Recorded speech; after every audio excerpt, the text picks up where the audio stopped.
Donc, chers bien-aimés, la malédiction, c'est le résultat de la désobéissance. Amen. La malédiction, c'est le résultat de la... Nous pouvons retrouver ça dans Deutéronome chapitre 28, tout le chapitre... mais Deutéronome chapitre 28, je ne l'ai pas noté, mais là le Seigneur me dit, oui, voilà le support. Depuis le commencement, j'avais déjà donné ces directives-là.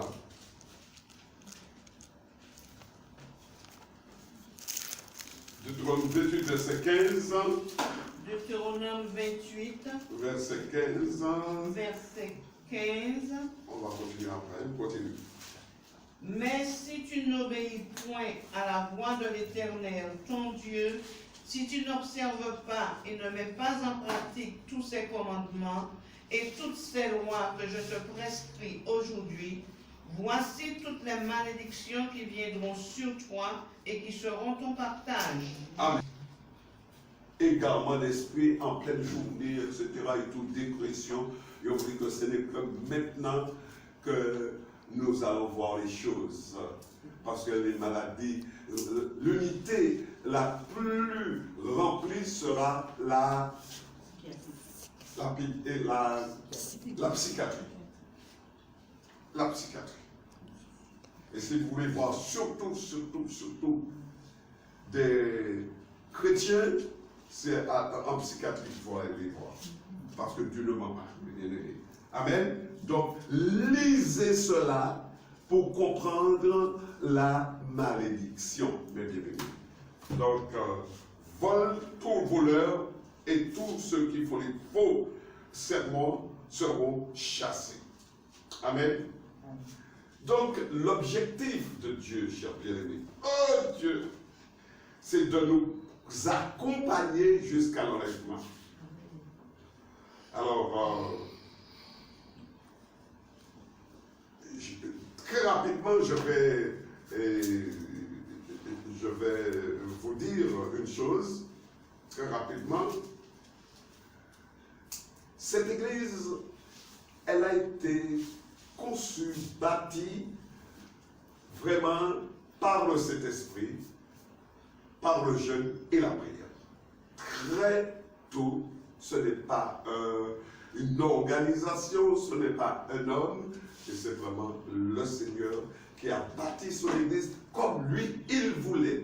Et petit à petit, il nous a amené à cette compréhension de ce qu'il veut faire avec son église. Parce que l'église est bâtie selon un modèle. D'abord, l'une des directives, c'est ramener l'église au fondamental. Ensuite, mes bien-aimés, il a dit, enseigne-leur les ordonnances et les lois et fais-leur connaître le chemin qu'ils doivent suivre et ce qu'ils doivent faire. Bien balisé. Ensuite, mes bien-aimés, retrouver le caractère de l'église primitive bâtie selon le modèle. Notamment, par exemple, il dit par l'apôtre Paul, en arrivant à l'église d'Éphèse, avez-vous reçu le Saint-Esprit que vous avez cru? Nous n'avons même pas entendu parler du Saint-Esprit. Mais de quel baptême avez-vous donc été baptisé? Là, depuis l'église primitive, le Seigneur faisait connaître vraiment ce qu'il attendait de nous. Chers bien-aimés, il y a quelque chose que je vis aussi, que nous vivons ensemble, avant toute chose, la prière. La prière. Prière et jeûne. L'église a été bâtie de la prière et le jeûne. Ensuite, développer l'esprit visionnaire. Une église qui s'est levée pour bâtir, pour aller évangéliser et bâtir d'autres églises. Amen. L'esprit visionnaire.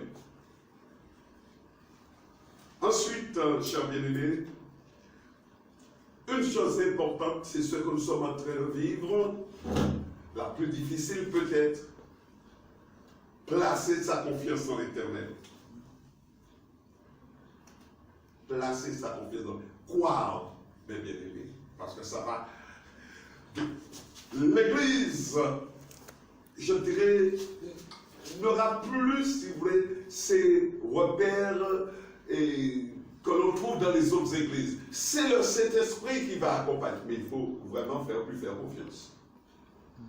Amen.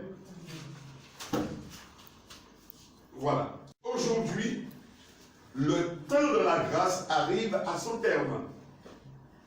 L'accomplissement final du jugement aura lieu, car ceux qui ne veulent pas se repentir resteront pour la grande tribulation. C'est le message que ce prophète veut nous apporter plus de 2700 ans après son départ. Donc, chers bien-aimés, la conclusion que j'ai vue, oh Dieu, Dieu cherche par tous les moyens à éveiller notre conscience. Le temps est court. Le temps est court. 2 Pierre 3, 1. Voici déjà, bien-aimés, la seconde lettre que je vous écris. Dans l'une et dans l'autre, je cherche à éveiller par des avertissements votre sainte intelligence. Ok.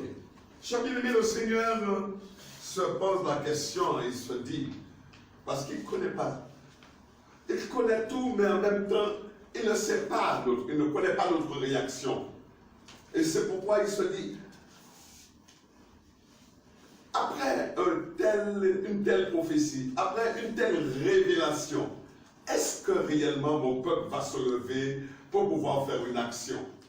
Et c'est ce que Jérémie disait, Jérémie 36, verset 3. Quand la maison de Juda entendra tout le mal que je pense lui faire, peut-être reviendront-ils chacun de leur mauvaise voie.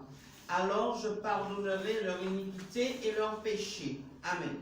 Ce qui veut dire maintenant, bien aimé, la prédication, je dirais, puissante maintenant, que tous les disciples de Christ doivent porter maintenant, c'est repentez-vous. Repentez-vous. Repentez-vous. Revenez de votre mauvaise voie. Revenez, peuple de Dieu. Je vous aime. Je vais vous pardonner. Je terminerai en vous posant la question. Vous sentez-vous concerné par cette prophétie de Zacharie? David s'est senti concerné. Psaume 57, verset 9. Réveille-toi, mon âme. Réveillez-vous, mon luth et ma harpe. Je réveillerai l'aurore. Amen. Amen. Ce qui veut dire, chers bien-aimés, que si notre âme n'est pas réveillée, amen, nous ne pouvons même pas chanter, ni louer, ni jouer des instruments pour Dieu. Amen. Alléluia.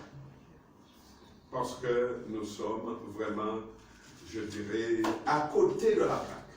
Recevoir quelque chose, une onction, un parfum de Dieu, eh bien, obligatoirement, il faut que leur âme soit réveillée, qu'ils prennent conscience que le temps est court et qu'ils se lèvent pour le Seigneur. Que Dieu vous garde et que Dieu vous bénisse.